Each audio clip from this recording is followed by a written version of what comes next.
everybody, I'd like to show you today a recipe from Peter Reinhardt's whole grain breads, and it's a recipe for making whole grain bagels. So I've adapted it to use my freshly milled flour, my sourdough starter, and a blend of spelt and rye. So the first thing I'd like to show you is how I grind my own flour. First, I'd like to show you this brand that I like to order my grains from. It's called Handy Pantry, and you may find it at True Leaf Market. This is the best because I really like their packaging. It comes in a can, so it's all sealed, so you know it's fresh.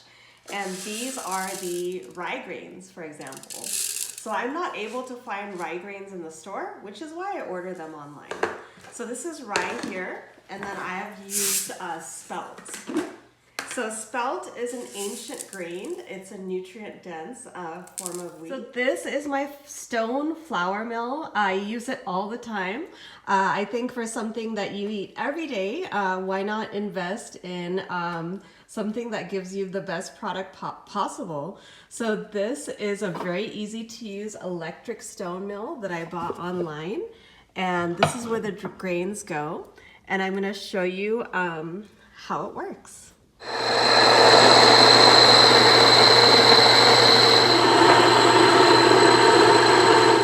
I've milled my flour, I'm ready for the next step. This dough is a very special dough because we start it at least one day before, but up to 3 days before. You can keep it in the fridge. And it's divided into 2 sections to get the most flavor out of the whole grains. So that's why I like Peter Reinhardt's books so much, because he really developed a method to get the best flavor out of whole grains.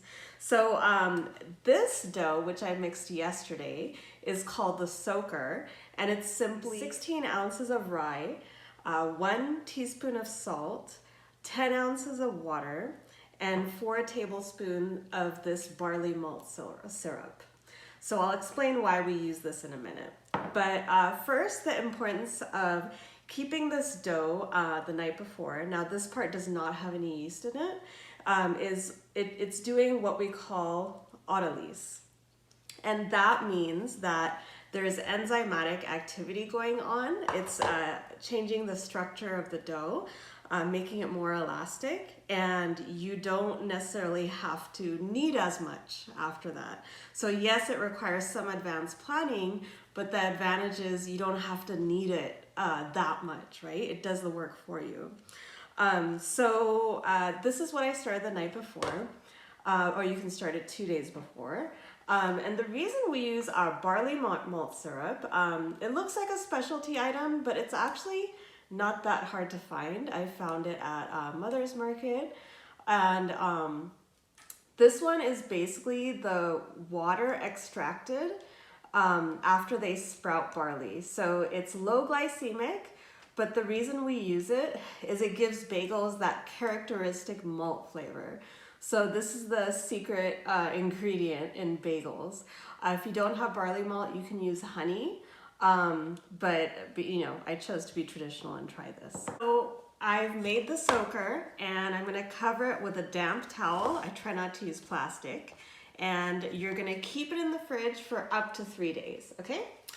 So now comes part 2 of the dough, which you also need to do in advance, at least the night before, but up to 3 days before. So this is the fun part. This is the sourdough part. So in his version of the recipe, it does call for instant yeast, but I like to use as much sourdough as possible. The yeast and the bacteria create a nice complex flavor that I like, and it's also healthier for you since you know the sourdough kind of eats up some of the sugars. So I always keep a sourdough starter in my fridge. I use it, you know, if I don't have much time, I just put it in my rotis or tortillas, or sometimes I've made crumpets with a sourdough discard. I looked it up, and you can even use it as a face mask, which I'm gonna try.